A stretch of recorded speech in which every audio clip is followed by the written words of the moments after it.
কঁঠালৰ গুটিৰ সৈতে টেঙাৰ তৰকাৰী খাইছেনে কেতিয়াবা আৰু যিসকলে খোৱা নাই তেওঁলোকৰ বাবে এই ভিডিঅ'টো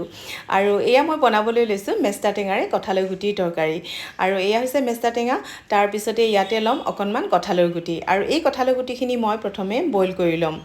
আৰু যিহেতু অকণমান টাইট থাকে কঁঠালৰ গুটিবোৰ সেই গতিকে বইল কৰি ল'লে তৰকাৰীখন সোনকালে হৈ যায় আৰু নেক্সট মই পেন এটাত তেল গৰম কৰি তাতে এই বইল কৰা কঁঠালৰ গুটিখিনি অলপ সময় ভাজি ল'ম আৰু তাতে দি দিছোঁ মই হালধি নিমখ তেনেকৈ দি মেলি এনেকৈ অকণমান সময় ভাজি লৈছোঁ আৰু এনেকৈ ভাজি ল'লে কি হয় মানে সোৱাদটো অলপ বেছিকৈ হয় ডাইৰেক্টও দিব পাৰি তো যিহেতু ভাজি লোৱা হয় সেই গতিকে ভাল লাগে খাই তো নেক্সট মই পেন এটাত দিছোঁ ইয়াতে মানে পিঁয়াজ অকণমান ভাজিছোঁ তাৰপিছতে ইয়াতে দিছোঁ আদা নহৰু জলকীয়াৰ পেষ্ট তাৰপিছত দি দিছোঁ নিমখ হালধি তেনেকৈ দি মেলি এয়া টেঙা পাতখিনিও একেলগে দি দিলোঁ আৰু এইখিনি টেঙা পাত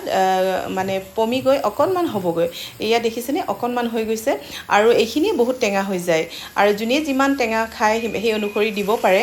আৰু মই তেনেকেই দিছোঁ তাৰপিছত নেক্সট ইয়াতে মই দি দিছোঁ অকণমান পানী যিহেতু কঁঠালৰ গুটিখিনি অলৰেডি বইল কৰাই আছে সেই গতিকে বেছি পানী নালাগিব তো এইখিনি ভালকৈ উতলিবলৈ দি মেলি মই ইয়াতে দি দিছোঁ মাছ কেইটামান ভাজি ৰখা ডাঙৰ মাছ কেইটামান ইয়াতে দি দিছোঁ আৰু এনেকৈ মাছেৰে খালে খুবেই জুতি লগা হয় তো এই মাছখিনিও অকণমান সময় এনেকৈ লৰাই মেলি ঢাকনি দি ভালকৈ উতলিবলৈ দিম আৰু যিহেতু অলৰেডি গোটেইখিনি মানে বইল কৰাই আছে সেই গতিকে বেছি সময় নালাগে তৰকাৰীখন আৰু ইয়াতে লাষ্টত দি দিছোঁ মই এয়া গোলমৰিচৰ গুড়া অকণমান যিহেতু টেঙা তৰকাৰীত অকণমান জ্বলা জ্বলা হ'লে ভাল লাগে সেইকাৰণে মই গোলমৰিচৰ গুড়াখিনিও অকণমান দি দিছোঁ লাষ্টত তো এয়া মোৰ প্ৰায় তৰকাৰীখন হৈয়ে গৈছে আৰু বেছি পনীয়াও কৰা নাই বেছি গোটাও কৰা নাই আৰু বেছিকৈ পানীখিনি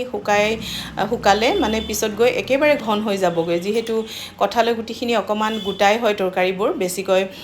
মানে পানী কমি গ'লে তো এয়া মোৰ হৈ গ'ল কমপ্লিট কঁঠালৰ গুটি তৰকাৰী টেঙাৰে